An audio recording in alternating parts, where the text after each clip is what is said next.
Welcome to Glove Talk, your weekly news in boxing. If you're new to the channel, make sure to hit the subscribe button. If you enjoy the video, make sure to hit the like button. And let's get into it this week. So right off the bat, I did want to highlight a smaller fight that happened. And it was a great fight. It was actually the first Queensberry promotion fight. And it was the headliner for that. And that was Brad Foster versus James Beach. If you didn't see this fight, I highly recommend going on YouTube and finding it if you can and watching it. It was a really good fight. Really good fight. I had never heard of either fighter before, and I was pleasantly surprised by this fight. I really liked Brad Foster a lot. From what I understand about this kid, he doesn't have an amateur background. He's learning on the job. Which when I first heard that, I was concerned. Like, this guy doesn't have any amateur background. Mind you, I'm someone that really believes amateur pedigree can be important in terms of trying to figure out how to kind of push young fighters up in different levels. So I was kind of surprised by this, but wow. I was very impressed with Brad Foster. He's got a little bit of that kind of Josh Kelly defense, that slickness, you know, where he can kind of just be very elusive and use his head movement to kind of get out of the way. And instead of really utilizing, you know, traditional kind of shell up defense. And besides that, I mean, he's a really great fighter. I mean, both guys, I have to hand it to both guys. They both just really went at it. Apparently they had sparred quite a bit together. They kind of knew each other, so that made it even more interesting because they can't really do anything that the other one hasn't probably seen before. But it was a very good fight, and you know, congratulations to Brad Foster on the win and the title there. Very interesting young fighter. I highly recommend keeping an eye out on this kid, because if he develops well and he has the right training behind him and they take him slow, because he doesn't have that amateur pedigree, and don't force him into major huge fights too quickly, he could be really interesting to see how he develops. Shakur Stevenson's leaving 126 and staying at 130, and that opens up his vacant title to Navarrete and Magdaleno possibly fighting for it, which I think is an interesting fight. I would probably favor Navarrete for that one, but I definitely would love to see that fight. It looks like Lomachenko versus Teofimo Lopez won't be happening now until October 3rd. They've kind of pushed it back, which I think is understandable because we've been hearing about spikes in the virus and everything like that. And I really think that they want to have some kind of attendance for this fight. And so by pushing it back, they're basically reassuring that will happen. It is still confirmed that it is going to be in Las Vegas, so we do know that, but when it's going to be, who knows? This could definitely be pushed out until next year if things don't go well these next, you know, couple months this summer. During the summertime, we might be seeing this in more 2021, which is really annoying to hear because I was very excited for this fight. I'm sure many of you were as well, and to wait even longer just makes it that much more painful. But we'll see what happens. So now let's talk about Ryan Garcia. We talked about him last week with Luke Campbell and the fact that it looked like these guys were possibly going to fight for the WBC title.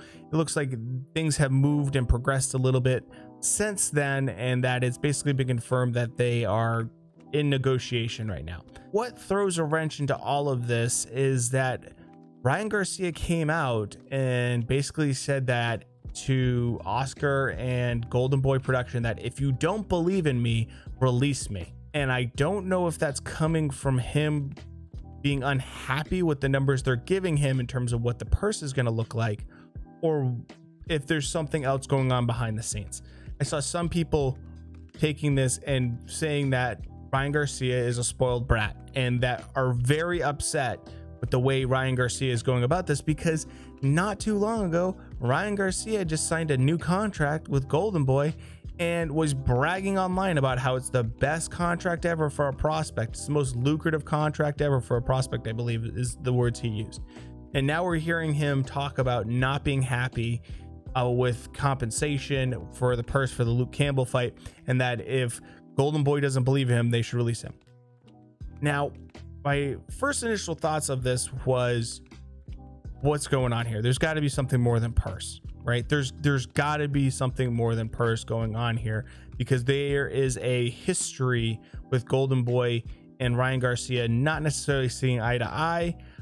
There's also been some talk about Golden Boy and Canelo not being happy. So I'm not going to say this is all on Ryan, to be fair to people that are fans of Ryan Garcia, but I am going to say this. I don't know what Ryan Garcia is expecting. I don't know what kind of numbers he's expecting, because if this fight's going to happen this year, there's going to be no gate, most likely. So take all of that off the table. And on top of that, I see Ryan Garcia fans say, well, pay the man what he's worth.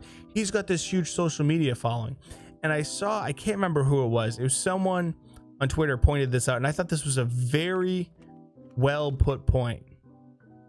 Is just because you have a huge social media following doesn't mean you should be the highest paid individual. And they said, by your logic, if social media matters so much, then Kim Kardashian should be the highest paid actress in Hollywood, right?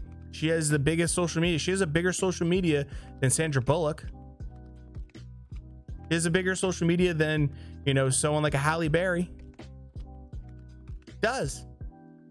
And what they were trying to basically show is that just because you have a big social media doesn't mean that you should get paid more for that, because skills matter. Your resume matters. So I thought that was very interesting and well put. So my take on this is, if Canelo's taking pay cuts right now, Ryan Garcia shouldn't be expecting crazy amounts of money. He shouldn't be. From what I understand, Ryan is not happy with the lower side of the pay scale. He wants the upper side of the pay scale.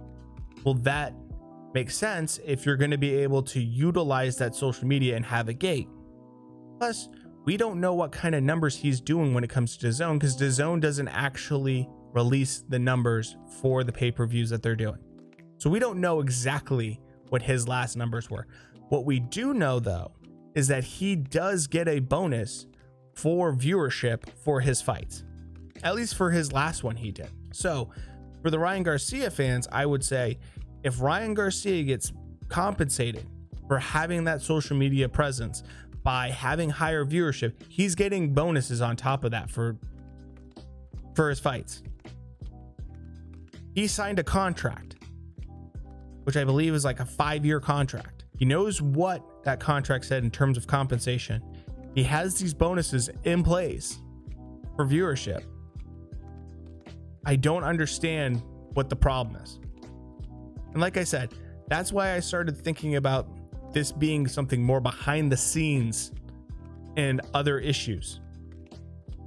So staying at lightweight, but women's lightweight, I have very good news. It is confirmed. Katie Taylor and Persoon rematch is happening August 22nd.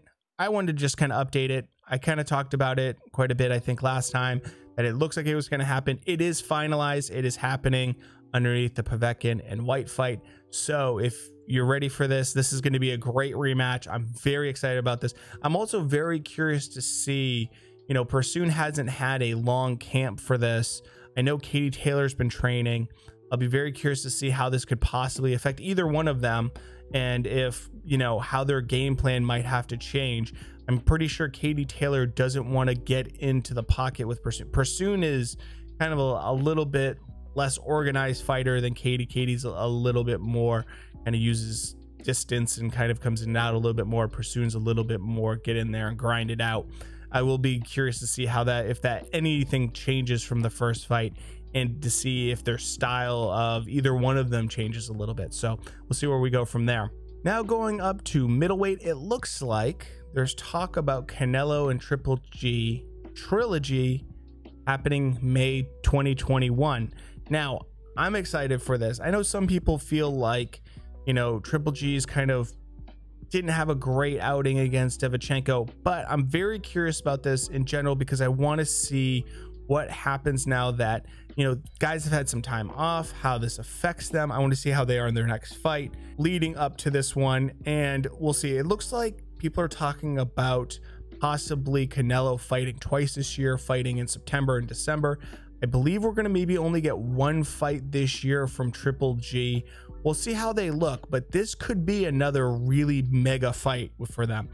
I feel like, you know, and a lot of people feel like Triple G won the first one. We know it was a draw. The second one, I could see it going either way. I think that Canelo certainly looked the better fighter in that one, and I think a lot of people feel like Canelo definitely won that one. There's some people that feel like Triple G also won that one. I think it was very close, and I could see it kind of going either way. I think I had Canelo edging it out more in that second one. So if they do have a trilogy fight, I mean, these guys, they're just, it's amazing whenever they get together. Really, it's a fantastic spectacle to see. So we'll see what happens with this one, and it's very promising to hear that this is something that is being talked about now and not in 2021, because if it was happening in 2021, I'd probably believe it a lot less. Now going up to super middle, it looks like John Ryder has said that he has a plan B for in case the Canelo fight doesn't happen, and that's Billy Joe Saunders. Billy Joe Saunders, I believe, has also talked about this possibly being the fight that he's going to take instead of the Andrade fight. I don't know about this right now. Quite honestly, I'm sick and tired of talking about Billy Joe Saunders and who he's going to fight. Every week it's someone different. Every couple of days he, you know, gets in a Twitter spat with someone. I'll wait to really kind of give some more information about it, but I do think it's interesting that, you know, John Ryder, Billy Joe Saunders does seem to make a lot of sense considering that things are still locked down, travel still restricted. I think this makes a lot of sense, and actually I would maybe favor John Ryder in that matchup. So we'll see what happens there. Now going up to heavyweight, it looks like Andy Ruiz and Chris Arreola are going to be possibly squaring up. It looks like they've been in negotiations and things are going well from what I've read. And actually, I think this isn't a bad fight for Andy Ruiz. So let me just say this. I feel a little bit bad for Andy Ruiz because obviously right now, everyone is still remembering the AJ rematch, and he still gets a lot of stick for that, which rightfully so, obviously. But still, you can tell Andy Ruiz is trying maybe a little too hard to convince people that he's not slacking off and that he's taking things serious, because everything he posts is him doing some kind of workout. Everything he posts is him training in some way, and every article I see kind of always starts with Andy Ruiz and talking either about his weight or him training or something combined. I kind of feel bad for Andy Ruiz in a little bit, just in the sense that, like, the dude has been dragged nonstop since that fight. So actually, I think this is a good fight. This isn't a bad fight for Andy Ruiz. One, I think Chris Arreola is beatable. I mean, he's definitely beatable. He's older. He's around 40 years old. He's a big dude.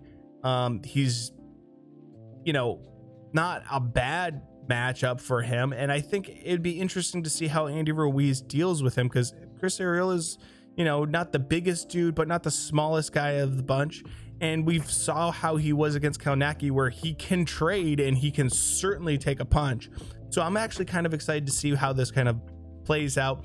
And I'm glad to see Andy Ruiz taking smart steps forward, instead of trying to, I don't know, hope for a big kind of money fight with someone like a Fury or Wilder, or, you know, for a little while they were talking about Andy Ruiz and Dillian White and stuff like those. Things are so locked down right now with all these kind of mandatory fights and all these crazy contracts that are being talked about.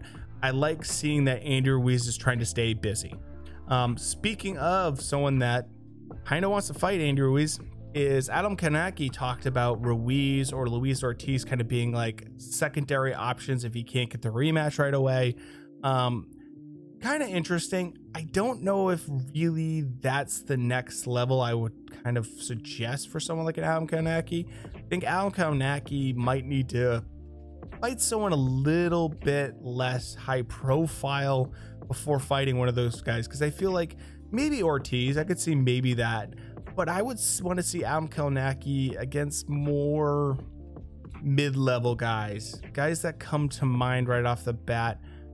I'm thinking more of Carlos Takam. I would rather see him fight him. I'd like to see him maybe fight maybe an Oscar Rivas, somewhere around there, maybe a little bit more.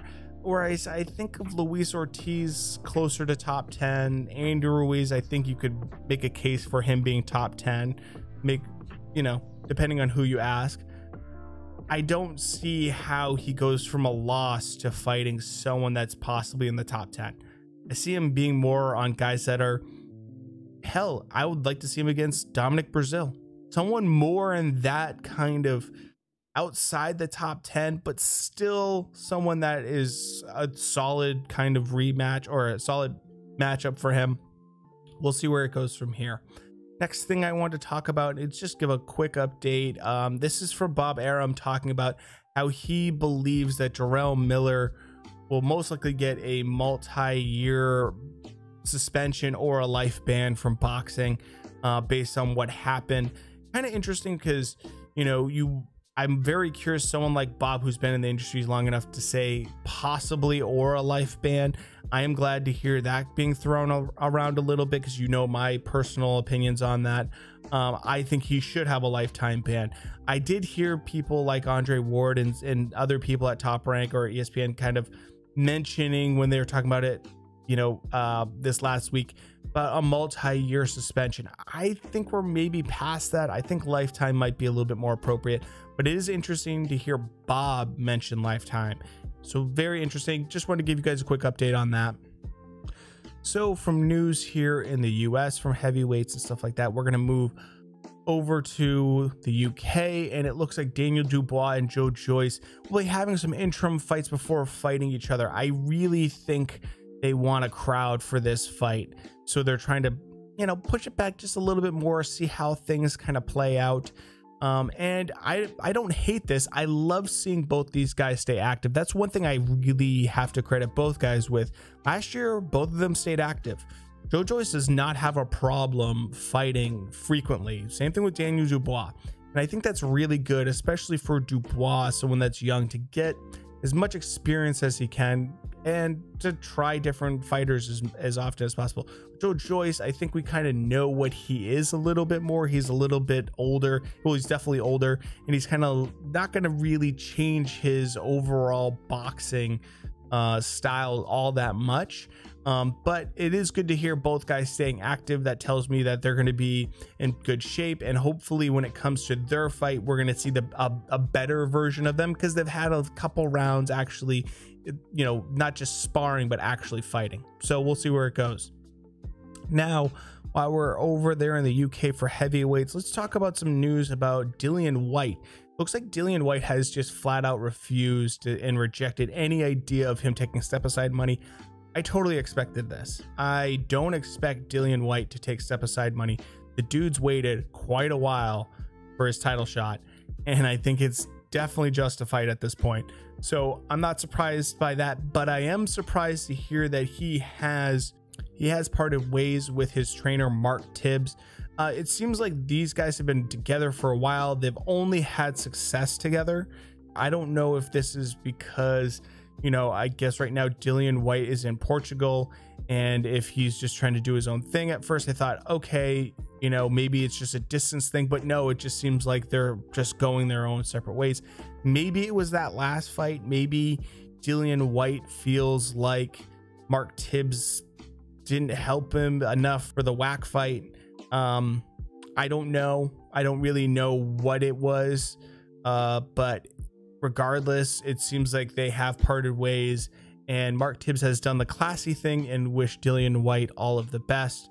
So, to Mark Tibbs, I wish him all the best, because he did a great job with Dillian Whyte. I think Dillian Whyte wouldn't be maybe where he is without someone like Mark Tibbs really helping him, guiding him, and being a great trainer to him. So with all that said, now we're going to end this week with a little bit more interesting kind of conversation type topic, and then end really the whole week with just something fun to kind of note. And that is Tyson Fury saying that Anthony Joshua rejected two offers from Deontay Wilder because he's too scared about getting knocked out from Deontay Wilder. Now, you have to wonder how much of this is based on any kind of facts, or if this is just Tyson Fury being Tyson Fury. I swear, if Tyson Fury doesn't see his name in some kind of newspaper every 3 days or so, he just says something to get in there. It's just, I don't know how much I believe this or not. I know I saw people that are Wilder fans totally agreeing with him, and Tyson Fury fans totally agreeing with him. And I saw the Anthony Joshua fans really coming back saying, you know, this and that. It just creates chaos because people really have strong opinions about the Wilder and AJ kind of controversy in terms of them trying to make a deal and contracts. I'm staying out of it. In my opinion, there was people on both sides that didn't make deals that worked. Anyways, but moving on from that, interesting enough, speaking of Tyson Fury and Anthony Joshua, both of them are going to be featured in the new EA UFC 4 game, which I thought was kind of interesting, but I was kind of surprised to see. Considering both of them are not MMA fighters, obviously, but this is a good thing. I actually wanted to end on this because I thought it was a really positive note, because it just goes to show that these guys are going to get more exposure to a larger fan base. I think that Tyson Fury has done a nice job introducing himself to the US market. I don't think Anthony Joshua really has done enough. I've always said that I think Anthony Joshua needs to, when possible, go on Joe Rogan's podcast. I really think he needs to, because guys that go on there get to really introduce themselves in a proper way. They get to talk about themselves a little bit. They get to kind of, you know, share their opinions on things. And Joe's such a good interview. He doesn't take cheap shots or anything like that. He has such a huge fan base and such a wide variety of people that listen to him. I've always said that if Anthony Joshua really wants to get more American fans and a larger fan base here, he should do something like that. You know, I see some of AJ's fans thinking that AJ is huge here in the US. He's really not to the casuals. I mean, he didn't look good with the whole Ruiz situation. Because of that, some people here in the US just really don't think about him much when they think about boxing. They think of Tyson Fury and Deontay Wilder more. And I would love to see Joshua kind of be able to get a bigger fan base here in the US, because I think he's a really exciting fighter, especially when he's, you know, not trying to just get his belts back in an awkward situation against a fighter that doesn't match him well with like Andy Ruiz. So I think that this is great to see them now, both of them. I mean, this is both guys being in a major AAA game. I know that these EA games, sometimes these combat sports games aren't always the best. You know, I kind of look at some of the WWE ones in particular are sometimes poorly done. But I think that these, from what I understand, I could be wrong, that some of these UFC ones are done pretty well. People enjoy them. And this is a great way for UFC fans to get to know a couple boxers, you know, a couple heavyweight guys like AJ and Fury. And so I thought that was kind of fun, and I wanted to end it on that. If you enjoyed the video, thanks for stopping by. Hit like and subscribe if you want more content like this, and we'll talk to you next week. Thanks.